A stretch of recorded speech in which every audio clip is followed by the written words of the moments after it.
Hi, and welcome to another game replay with Rigel B. My name is Rigel, and today we'll be taking a look at my Round 8 matchup from a recent Star City Games tournament. Just to give you some orientation, this tournament is 9 rounds of Swiss, followed by a break to the top 12. If we achieve a record of 8-1 or better, we'll be guaranteed into the top 12. With a 7-2 record, it'll come down to tie breaks. If you need to catch up with the previous rounds, or if you're unfamiliar with the Naya Sky deck list and would like to watch my deck tech first, you can find those in my Naya Sky playlist. And if you'd like to catch all my videos as they come out, go ahead and click the subscribe button below. I really appreciate the support. Okay, as these tournaments are played with open deck lists, I'm going to give you an opportunity to view my opponent's deck before we get started. As you can see, we're playing against Temur Lukka this round. Okay, wish me luck. Okay, it's round 8, and we're facing off against Temur Lukka here. I haven't played a ton of this matchup on the ladder. I think I faced it maybe once, and I've watched Andrea Mengucci play it a little bit on his stream. But I'm not too familiar with the matchup. I definitely think it's going to be a bit tricky. The end game that they have of playing Lukka and then sacking a 3 converted mana cost creature to get Coma is pretty powerful. We do have a few ways to interact with that game plan in the form of removal on the creature that they're trying to sacrifice. That'll stifle the ability so they won't get to search. Or if they go get a Coma and I can end step or upkeep Giant Killer it before they get their first Serpent, that will keep me in the game. As far as this opening hand, it's not great, but it's functional. We don't have a lot of early game going on, but we have the Edgewall Innkeeper and 2 adventure creatures here. Again, we have to make the decision: do we just run out Edgewall Innkeeper into Giant Killer to get our game plan going, get some card flow going, and develop the board? Just trying to get to some impactful spells later on. And it's definitely a tricky decision, as this Giant Killer, it has a decent number of targets. But I think at this stage in the game, it's just best for me to just use my mana and start trying to get to more stuff to spend my mana on. I wouldn't have an opportunity to use the other half of that Giant Killer for quite some time. And I want to lay this Innkeeper out there before the Lovestruck Beast anyways. And I didn't really want to lay it out there without getting immediate value, just in case they Bone Crusher Gianted it. I feel like I'm going to need to get to the relevant cards.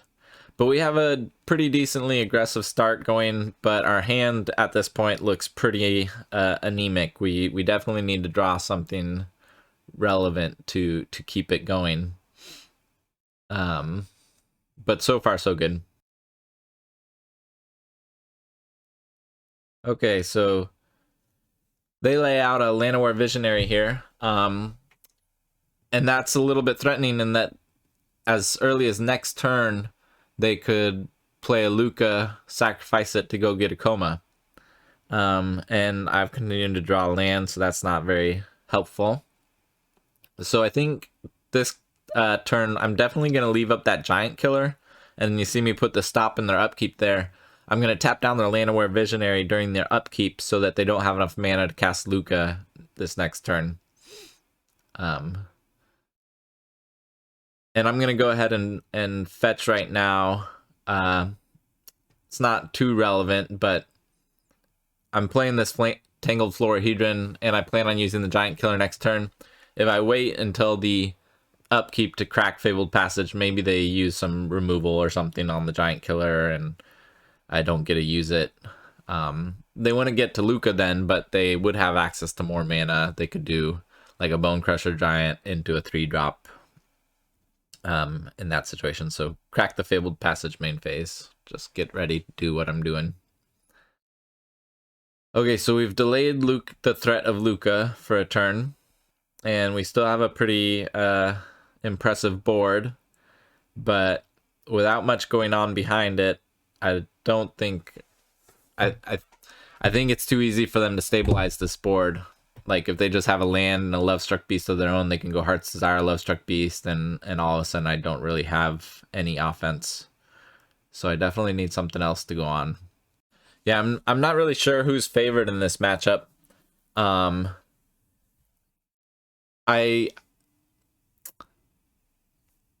feel like I have a decent amount of card advantage, and the evasion of the Clarion Spirit's useful.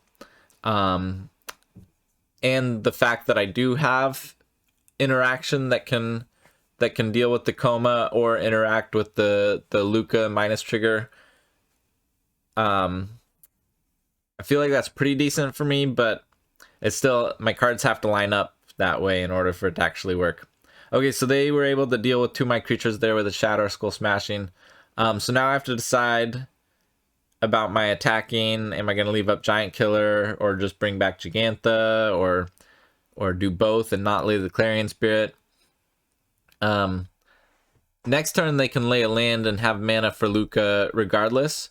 So I'm not as keen on tapping the Land-Aware Visionary during their upkeep, as then if they use that to sacrifice, they cast Lukka and sacrifice the Land-Aware Visionary, they're gonna have an extra blocker compared to if I wait until after they sacrifice and then use the Giant Killer to tap down something.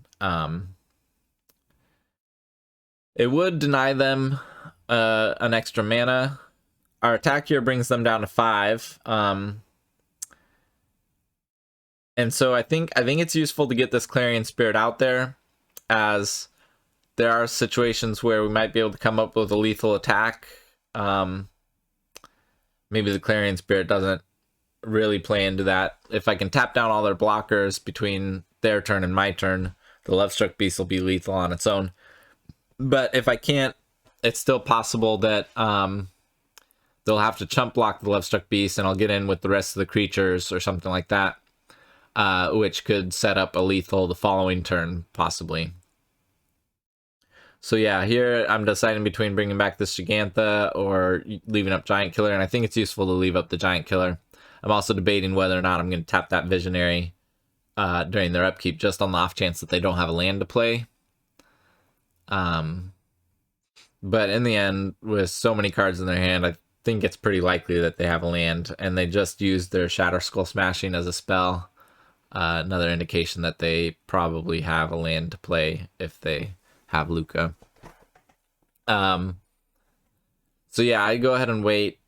I could have still tapped the Visionary, just thinking that at least then they'll be out of mana when they go for a Lukka, which could have some relevance. But let's see, if I had done that and then they get a coma, I could tap the coma, attack with everything, they chump block the Love-Struck Beast, and go down to 2. But I would have then activated my Giant Killer on my turn, so I wouldn't be able to activate it on their turn. So they'd probably be able to accumulate enough blockers. As it is, I'm sort of hoping that I can tap down a blocker end step, and then we'll see how it goes from there. I could tap down the Serpent on my main phase, but they can just sacrifice their Serpent to tap my Love-Struck Beast anyways. So it's just as good as them chump blocking the Love-Struck Beast in that situation. Here, I find it interesting that they have some stops set up. They don't have any 1-mana spells in their list except for Miscast. So it's interesting that they'd be getting priority. That means that they have placed stops to make it stop. And this is actually giving me a clue that maybe they have Miscast in their hand, because what they don't want to happen is me to go for a spell that they don't want to miscast and then have it stop and tell me that they have Miscast available. So in order to prevent that leak in knowledge, they go ahead and set stops everywhere so that it's stopping all the time, as opposed to just when I cast a spell that they could miscast. But that in itself, when they didn't have the stop set previously, is actually giving me the information that maybe they have miscast. Here, I want to go to attackers first, because if they let me attack, then I can just go ahead and tap their blocker after I declared attackers. But they're going to go ahead and sacrifice the serpent to tap down the love-struck beast. And then I have a decision to make about do I just try and attack them down to 1, hoping that maybe I can sneak through that last point of damage at some point, or do I attack this Lukka down? Now that I've drawn the Shepherd of the Flock, I can return this Giant Killer and try and kill the Coma, which doesn't have its protection up right now, other than the possibility of miscast. And if I am able to kill the Coma, I don't want that Lukka on the battlefield, because then they could play a creature and sacrifice it to get another Coma. So I think it's worthwhile to attack the Lukka down. This could definitely be wrong.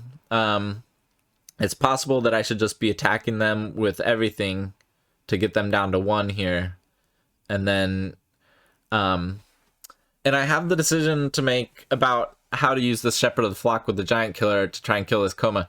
With the knowledge that they might have miscast, they only have 1 of it in their deck, and it's the only relevant spell here. But the knowledge that they might have it is causing me some issues here. But I decide that I definitely want to double spell here to trigger my Clarion Spirit anyways. And the upside, if they don't have the miscast, is just so huge that I feel like I have to go for it here. The other option is I could try to go for it during their upkeep to make them spend mana on their turn. And just play out the Shepherd of the Flock right now and then wait on the Giant Killer. But in that line, they get a Serpent out of the deal. So I think it's worth trying to go for it right now, even though we're not making them spend the mana on their turn. Just in the situation where they don't have miscast, it's just so much better. But in the end, they did have the miscast, which we had a slight read on, but with only 1 of it in their deck, I think we definitely had to go for it there. And now we're facing down a Coma, and we've got to try and figure out a way to sneak through lethal. It could end up being pretty tricky. Coma's pretty good at gumming up the board and not letting me win with my creatures. And now our window of opportunity to kill this Coma has sort of gone by. We don't have... a removal spell's not really going to work anymore because of their ability to sacrifice the Serpent.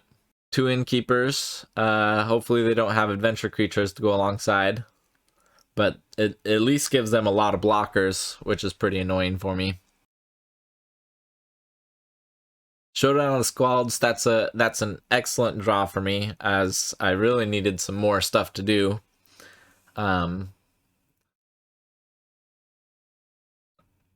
we're going to go to combat, see if they let us attack with this spirit token or not. I don't think I have any other good attacks. I could try attacking with the Love-Struck Beast and the Shepherd of the Flock in addition to the Spirit. Basically just... I guess it doesn't really do anything. They would block...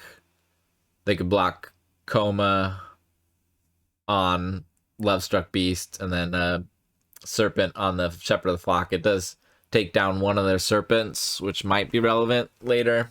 I don't know. So now I have to decide if I want to leave up double green or double white as far as out of the 3 lands. I'm definitely leaving up green and white.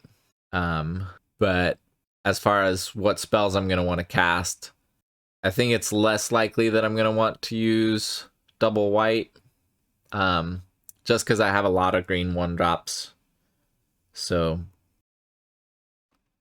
yeah, and you'll notice that I went ahead and played my land before playing the Showdown of the Scalds. It was precisely because of that Mystical Dispute.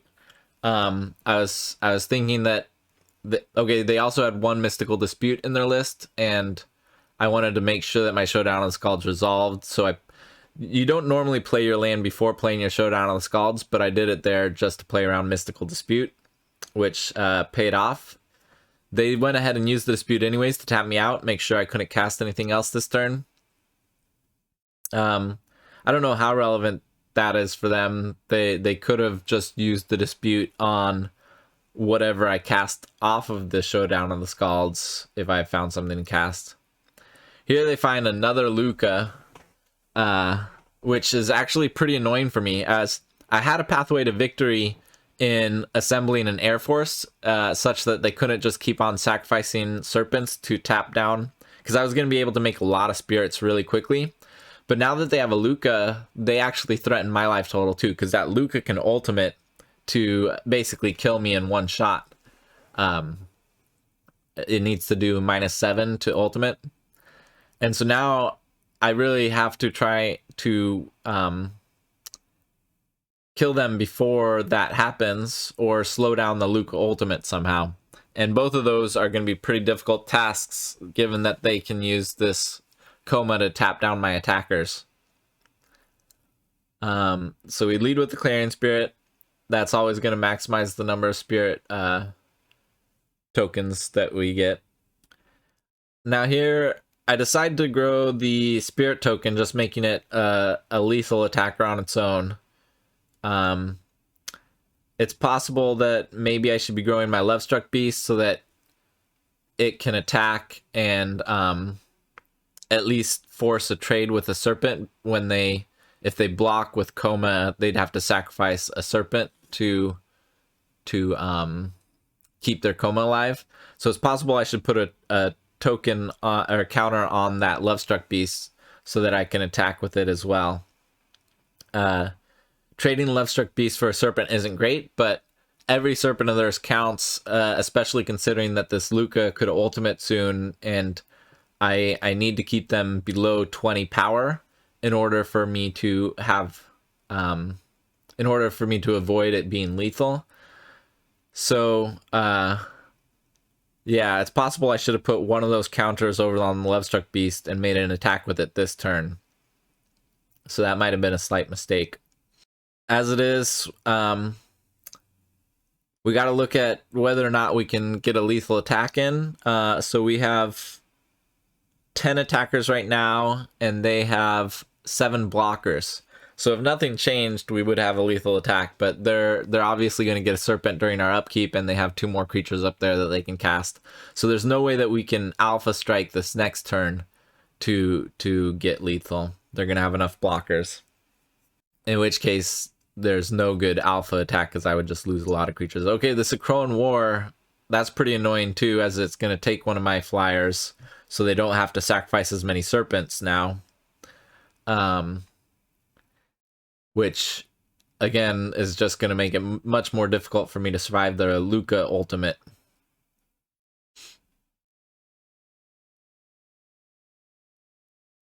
Alright, so now we get to put a couple more counters places before we decide how to attack.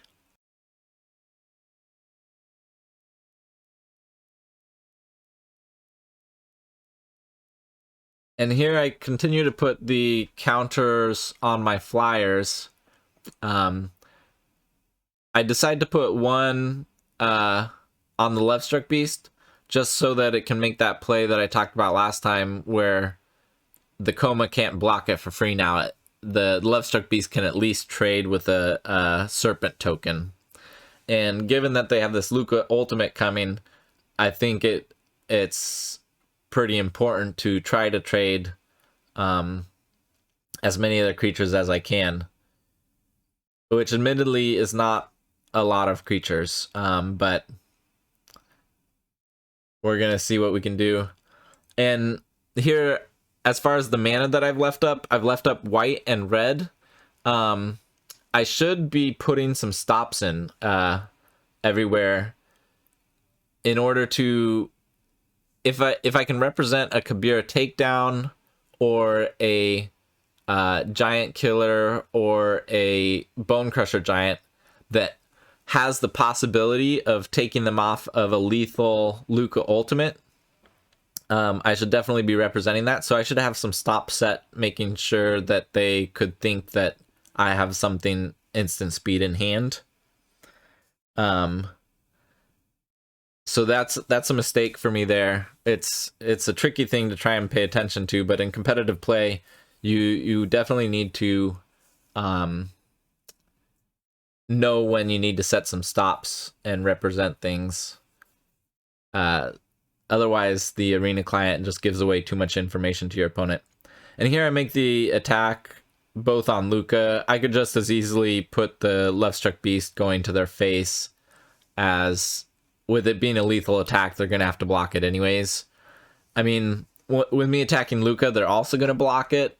I have no hopes that either of these creatures is going to get through, but I imagine it's technically correct for me to put the left struck beast going to their face. Anytime you have a lethal attacker, just go ahead and attack their face with it as opposed to any planeswalkers, as that makes it absolutely guaranteed that they will need to chump block, as opposed to have the decision whether or not to chump block. As far as making another, like, this attack only really trades off for my spirit token and one serpent. If I attack with the Shepherd of the Flock thinking, okay, maybe that will trade with another, that's not actually gonna happen, as then they would just block the Shepherd of the Flock with the Coma, and then block the left struck beast with whatever they want, a serpent or an Edgewallen Keeper or whatever. So I'm gonna get the same amount of stuff off the board. So here, if I did have a Kabir takedown or a giant killer, and I was able to target a serpent or the Coma, depending on which of those I had, their ultimate would not have been lethal. So I was hoping that by representing giant killer and Kabir takedown, there's some chance they don't go for the ultimate right there. But as it was, yeah, there's not a lot that can go wrong for them, but I was just hoping that maybe they wouldn't have lethal, or they would respect the fact that it's potential that they wouldn't have lethal there. As it was, even if I did have the removal spell, they would probably be able to just deal enough damage that then they could alpha strike for the rest of it. I'd have to go back and recount exactly what their creatures were, but okay. So as far as sideboarding here, I'm bringing in the Redanes because these will slow down a Crow and Wars and Lukka, which are both the biggest problems that they can pose me. I'm bringing in the Drannith Magistrates as they have 12 adventure creatures in their deck, so the Magistrate can shut those down. And then this Felidar Retreat. I don't know if this Felidar Retreat is necessarily a great idea. My thought was that if they do get in a Crow and War, the Felidar Retreat is a way to negate the third chapter of that by giving all of my creatures vigilance on the turn that they're forced to attack. Then they won't be tapped for that third chapter of the Crow and War. And so after sideboarding, they're going to have 3 Crow and War in their deck. So I was thinking maybe Felidar Retreat would be a way to combat that. I'm not certain that that's necessarily a great game plan. It's possible this Felidar Retreat should just stay on the sideboard.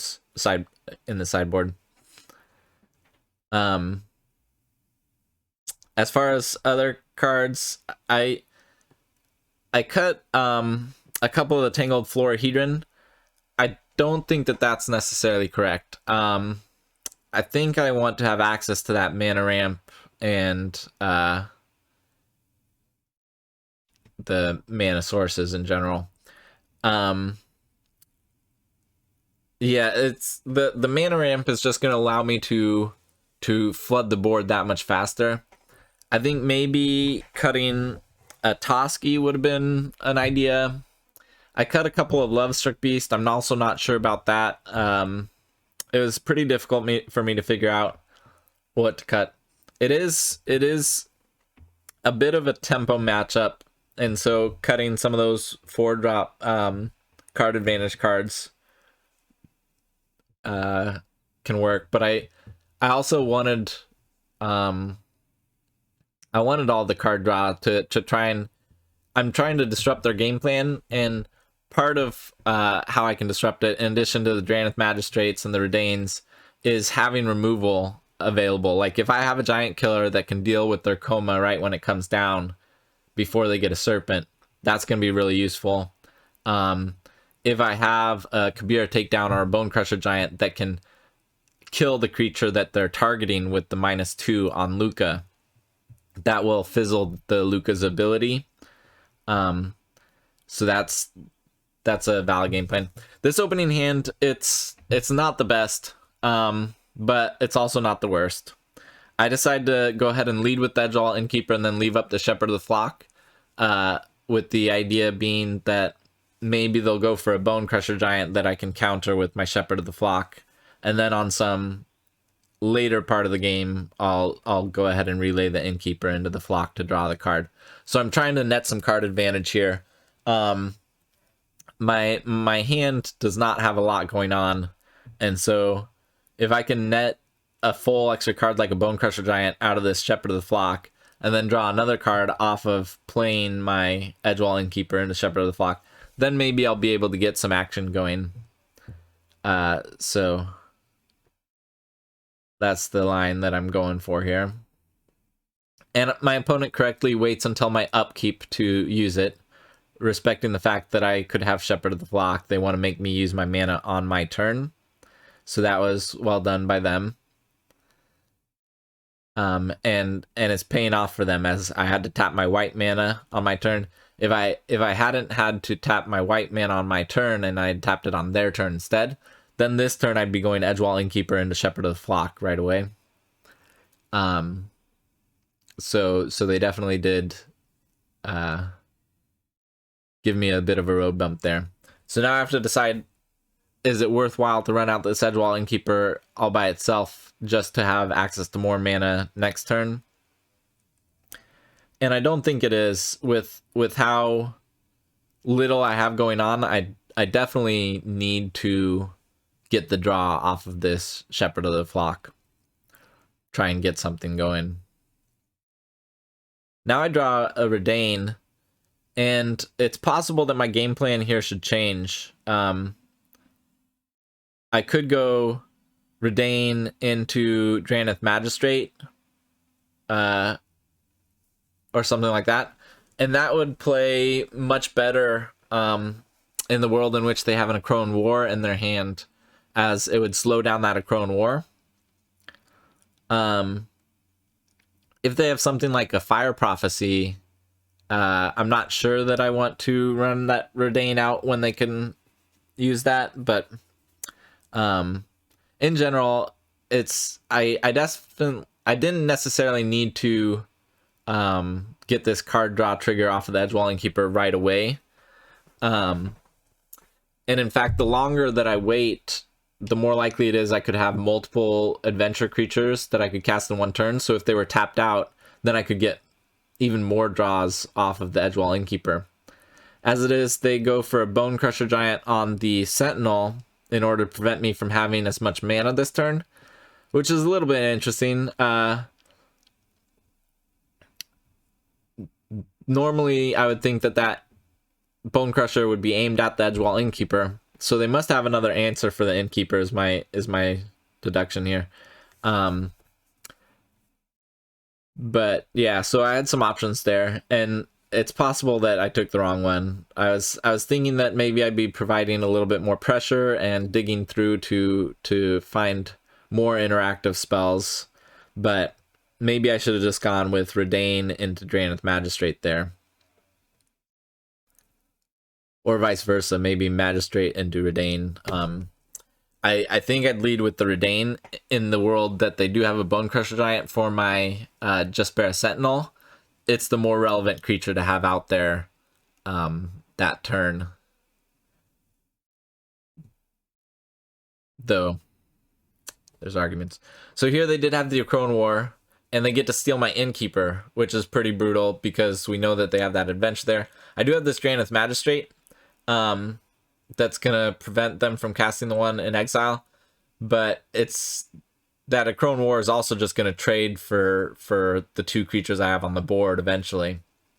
Here, before doing anything, I go ahead and get the attack in, because I don't think they're likely going to want to block right now, knowing that they can cast an adventure creature on their turn. And so I get the 3 damage in and then play the Drannith Magistrate. If I had played the Drannith Magistrate first, they might have just gone ahead and trade, thinking they can't cast that adventure anyways. So I get that attack in, and now my creatures come down. Just thinking back to last turn again, if I had played that Redain, they couldn't have played the Crone War, and it might have played out a lot better.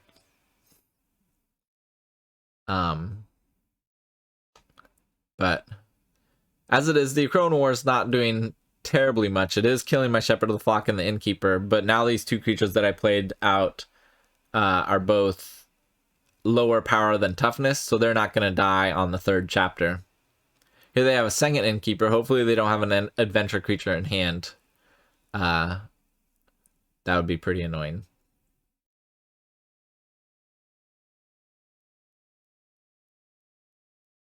But unfortunately for me, they do have a Brazen Borrower, allowing them to draw 2 cards off of that right away.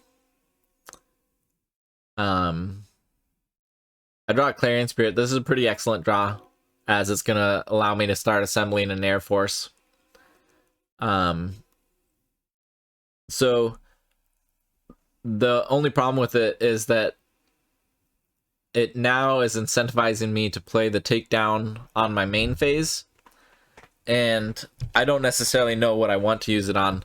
I decided to go for the Brazen Borrower here to start getting attack in the air with my Redain, start trying to clock them. It's possible that it's a lot more useful for me to just kill their Innkeeper and deny them the ability to continue drawing cards, and then I would have a much slower attack because the Brazen Borrower would hold back my Redain. But it's still probable that killing the Innkeeper was much better to deny them extra cards if they continue to have adventure creatures. The extra 2 damage a turn may not be as relevant as the extra cards that they can get. So here I'm deciding whether or not to play my land or to maintain a card in hand so that my opponent doesn't have perfect information. And in general here, I think it's usually useful for me to just play out my lands. I have a lot of card draw in my deck, between the Showdown of the Scalds and the Toskies, and so there's definitely situations where if I didn't play my land this turn, I would be behind on a land drop compared to what I could have, and then not be able to cast as many spells when I start drawing a bunch of cards. So in general, I think it's better to just lay out your lands at the cost of them having perfect information that you don't have anything in hand. So now they're up to 6 land. They're getting pretty close to where they can cast a Lukka through my Redain.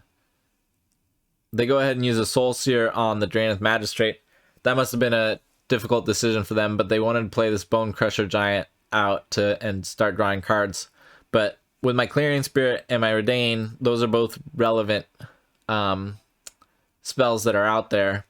I have an excellent draw here in Showdown of the Scalds, and now we're grateful that we played out our land last turn. I decided to leave up red and green, thinking that if I draw a Bone Crusher Giant, that's definitely something I'm going to want to be able to play. And then I have a lot of green 1-drops, so I left up green as well. The cards I exile here are pretty excellent as well. And so we're going to decide. I think it's useful to get the Drannith Magistrate back out there. Even though they don't have any creatures on adventure right now, in general, there's a chance that it could do something.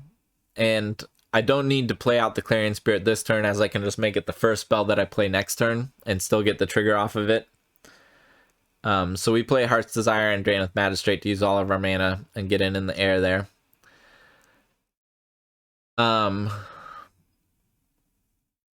Yeah, if they hadn't killed my Draineth Magistrate last turn, in order to get that Bone Crusher Giant on the battlefield, they wouldn't have had a 3 converted mana cost creature, which is relevant in that if they have a Lukka right now and they minus it, they really want to minus it on a 3 converted mana cost creature in order to get their coma.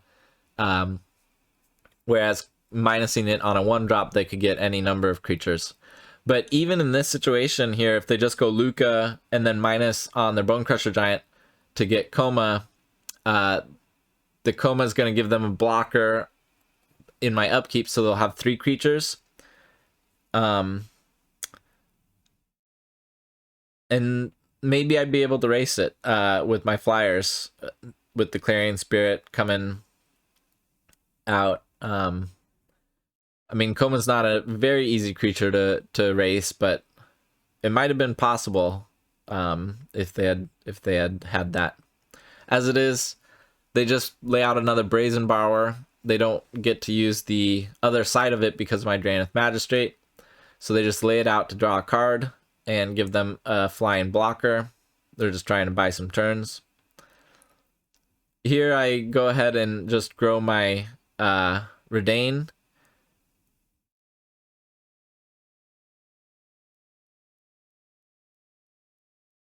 It's possible that the last counter should have gone on a Spirit token, as I could foresee them maybe chump blocking here. The thing is, I didn't want my Redain to die to a Bone Crusher Giant after they blocked. So I went ahead and put all the counters on the Redain to make it 6 toughness, so that if they chump it, it would still survive a Bone Crusher Giant afterwards. Here they go for a Crone War. And in this situation, I'm sitting pretty because whatever they did, a Crone War to take one of my creatures or Lukka to go get a coma, none of those things were going to give them enough blockers to survive this next turn unless they have an interactive spell in hand right now. I have enough creatures that I can just Alpha Strike, and with the best blocks they can come up with, they're still going to take lethal damage. I draw a Toski, which, if they do have a removal spell in hand to survive the turn, at least the Toski is going to give me a lot of draws, which is pretty excellent. Here they go ahead and make the best blocks they can to absorb the most damage, but it's still lethal. Okay, so we get to go to game 3. We've got a chance here.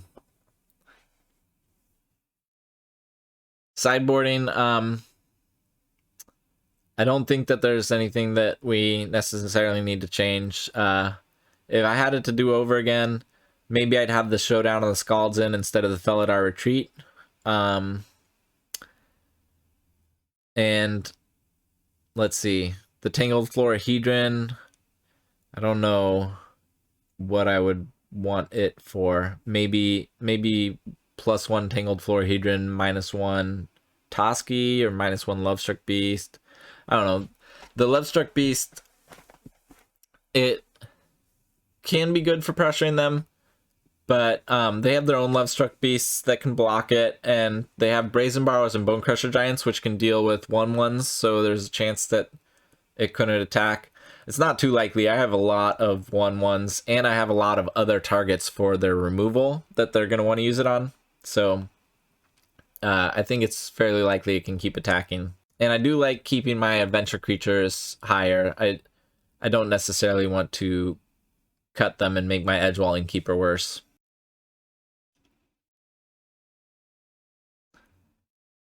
Okay, here we go for game 3. Again, we have a keepable hand, but not that impressive. I'd really like something that could apply some pressure, but we do have the turn 1 Jaspera Sentinel. Depending on what we draw, it could develop into a pretty aggressive start. And then again, we're going to have this option of, do we run out Innkeeper into Giant Killer, knowing that that Giant Killer, the chop down, could be useful later as a way to protect against them going Lukka into Coma.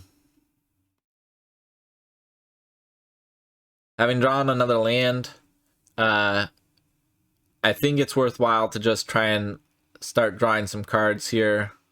Maybe. I don't know. It's a difficult decision. I decided to go ahead and get an attack in here first. Maybe there's some chance they'd throw a Bone Crusher Giant or a Brazen Borrower or something. I didn't think it was too likely that they would, but I didn't need the mana this turn. And I decide that based on the stops that they've been having, I think that they have something here. If it's a Bone Crusher Giant, I think I'm okay with them using it on the Sentinel. And then I decide to save the Giant Killer basically to...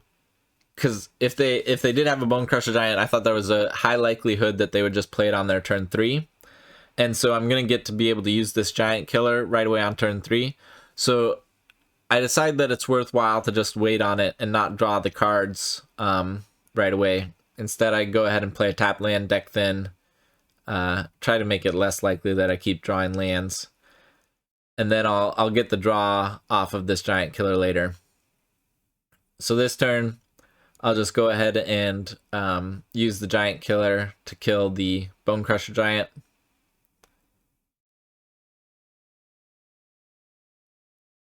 And I think it's worthwhile to main phase it just on the off chance that they still have some protection spells in their deck, like that miscast.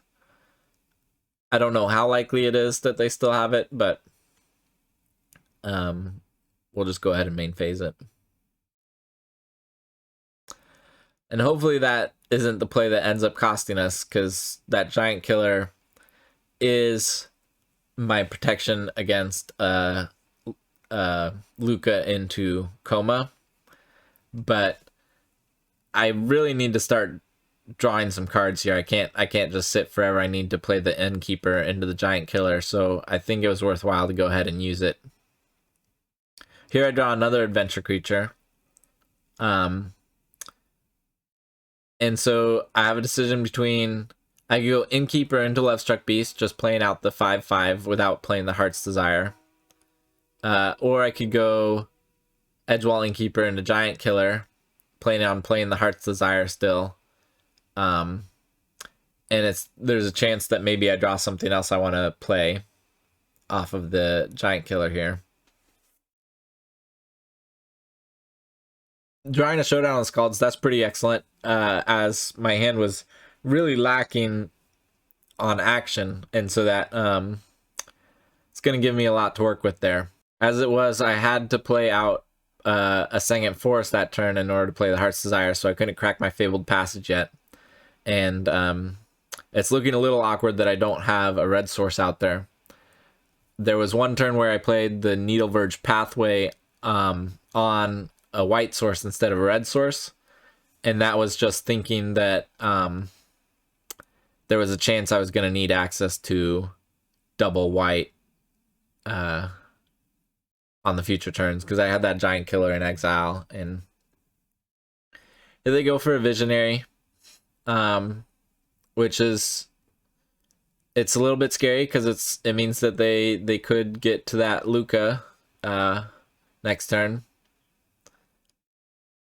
And I have to decide here, am I going to play a Showdown? Am I going to play Lovestruck Beast and leave up the Giant Killer?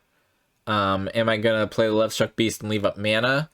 If I have, say, a Kabira Takedown or a Bone Crusher Giant, that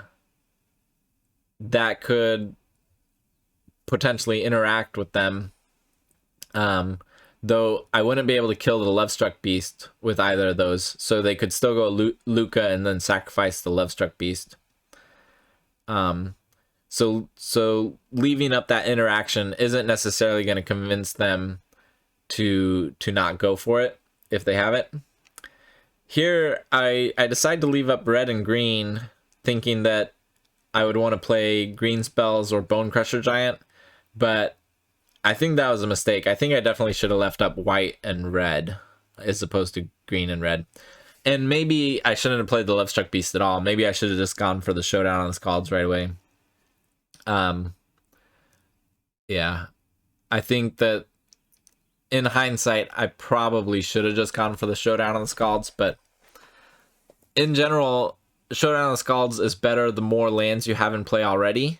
And so that means the later turn that you play it, it's more effective because you're more likely to be able to cast all the spells off of the Showdown on the Scalds.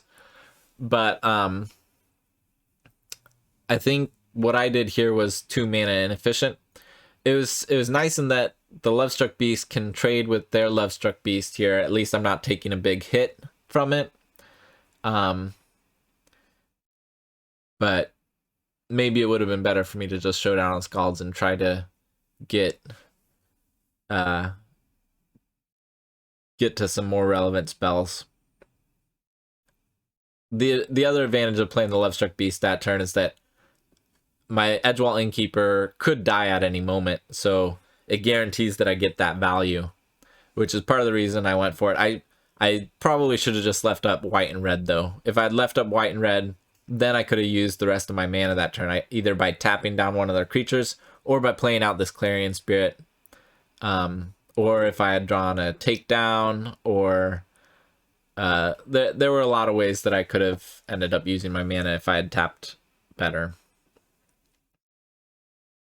Okay, so now I definitely want to get this Clarion Spirit going, creating tokens. So I'm going to lead with that. And then I have to decide, am I going to play a Showdown on Scalds to use my mana most effectively? Or am I going to use this Bone Crusher Giant to, say, kill the Edgewall Innkeeper, to deny them the extra cards if they have any more adventure creatures out there? In that line, I would still be able to use my Giant Killer to tap down a creature on their turn.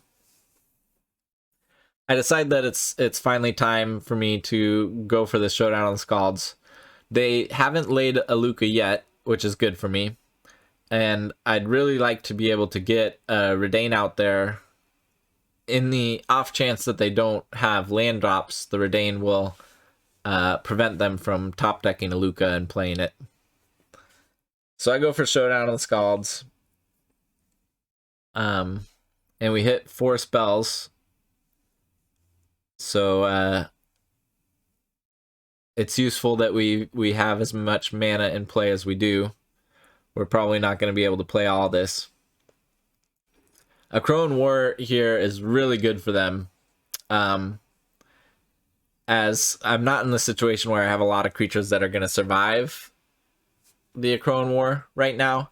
And having just cast this Showdown on Scalds, this is my only turn to cast the spells that I have in exile. And these Clarion Spirits, if I cast them this turn, they are going to have to attack next turn. So they're just going to die. Which is really a bad result for me. It's pretty disastrous. Here I go ahead and decide to play all the cards that I can from exile, the Clarion Spirit, and then the 2 creatures that will actually survive the Crone War. It's possible that the Clarion Spirit, I shouldn't have even bothered with it. Maybe I should have just cast the Bone Crusher Giant from my hand, killing their Edgewall Innkeeper instead.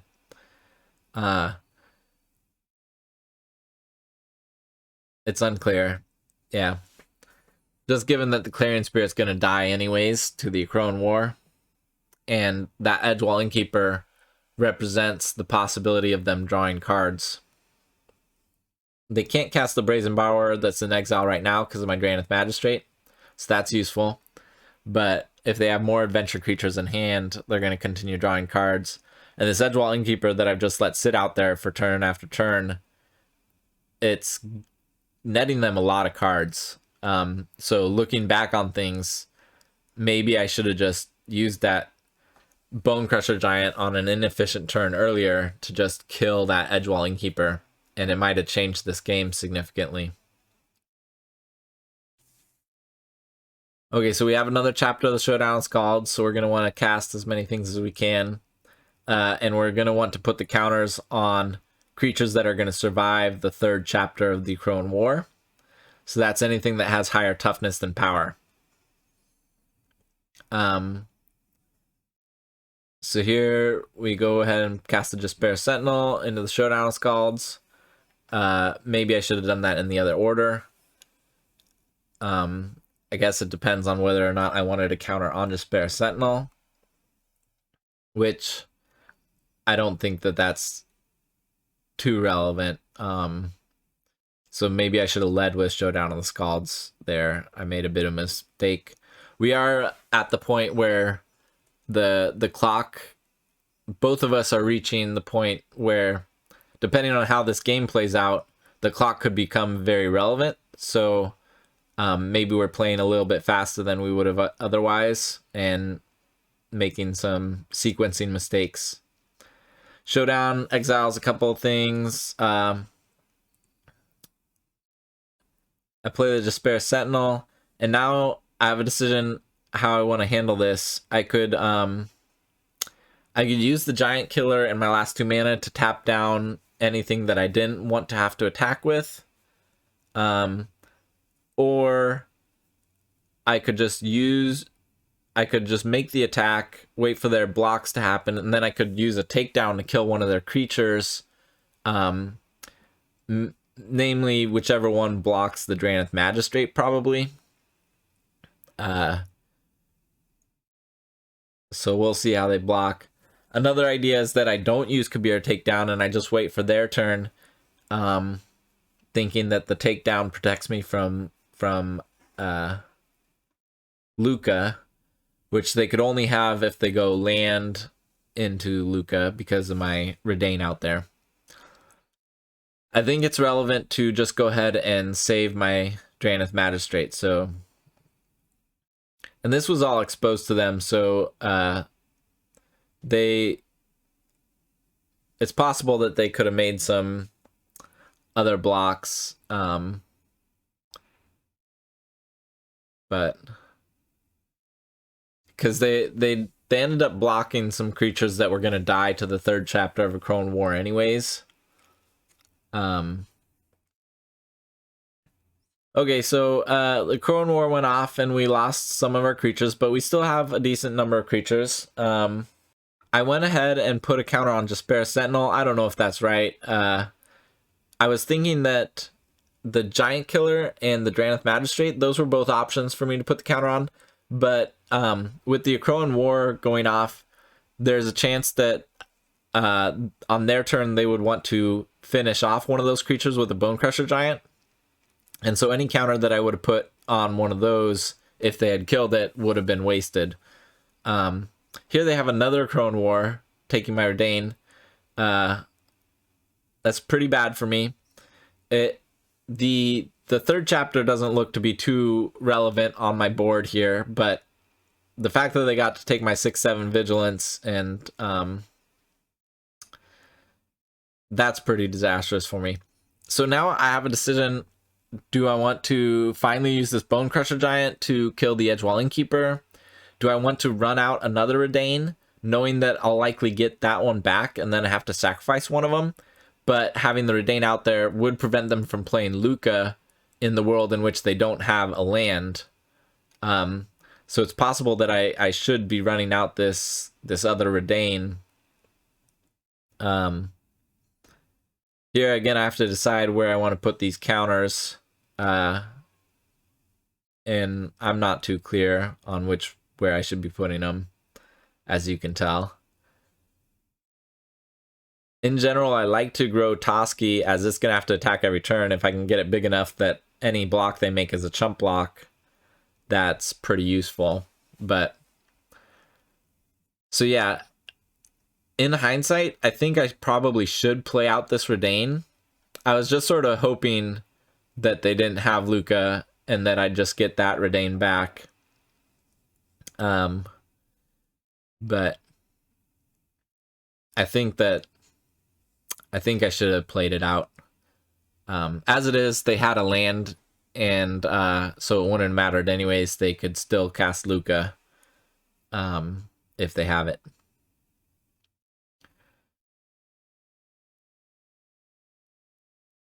So I go ahead and use the Giant Killer to tap the Redain, and I needed, but they go ahead and have the Lukka, which sacks my Redain, gets them a coma, and really puts me in a very difficult position here. That Lukka and coma are going to be able to take over this game pretty quickly. I don't have all the necessary components to try and fight through that. It would have been nice if I had some sort of Giant Killer in the upkeep that could have taken down the coma, but now my only real game plan is to win on the clock, but it looks to me like they have plenty of time. I go ahead and cast this Valkyria in order to get a showdown trigger, but also in order to prevent damage. If I'm trying to win on the clock, the longer I can survive, the better. So if I make it so their creatures don't deal as much damage, maybe that'll be enough. And this turn, all of my creatures do have to attack because of the Akroan War trigger, so I go ahead and tap all the creatures that would have to attack for mana. Just because my attacks, they would have been chump attacks. My opponent could have eaten a lot of creatures.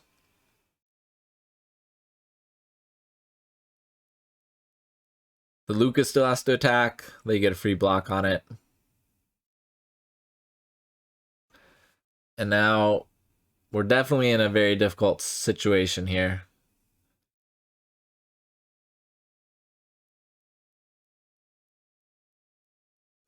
One thing to note is that the Valkyria doesn't prevent any damage that the Akroan War deals because my creatures deal damage to themselves. So it's not an avenue to say, if I had creatures that had the same power and toughness, Valkyria would not save them there from the Akroan War. So that's a good thing to keep in mind. Here they had a Stomp. Stomp's pretty useful, as it says damage cannot be prevented. So it's going to deal 2 damage, even though I have the Valkyria out there.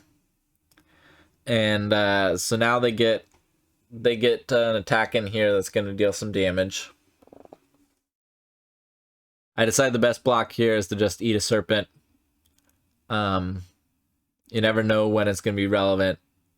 And I don't think it's better to do a double block on one of the other creatures or chump block one of the other creatures. I think it's best to just take the damage and save the creatures that I have. Here I draw an Innkeeper. We're going to go ahead and attack with the creatures that we have to attack with, as well as the Vigilance creatures. And they decide to just make some chump blocks here. And I have nothing left to do but play out as many creatures as I can. I'm trying to survive as many turns as possible. And I have the exact right amount of mana here to play it without tapping any Jesper Sentinels. So now they have 1.5 minutes. I have 2 minutes. I think that they should have plenty of time.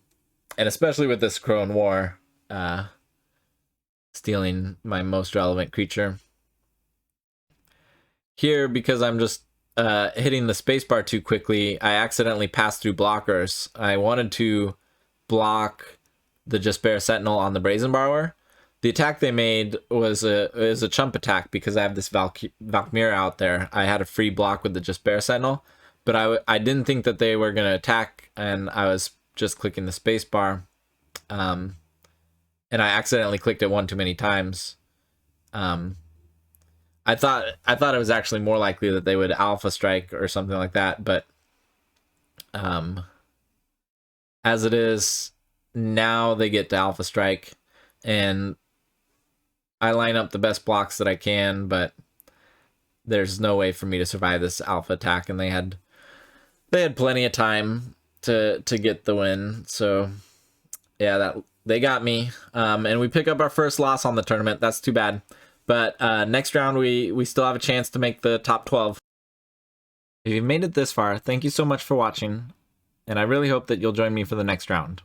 To find all the rounds for this tournament, check out my Naya Sky playlist. And if you'd like to catch all my videos as they come out, go ahead and click the subscribe button below. Okay, see you next time.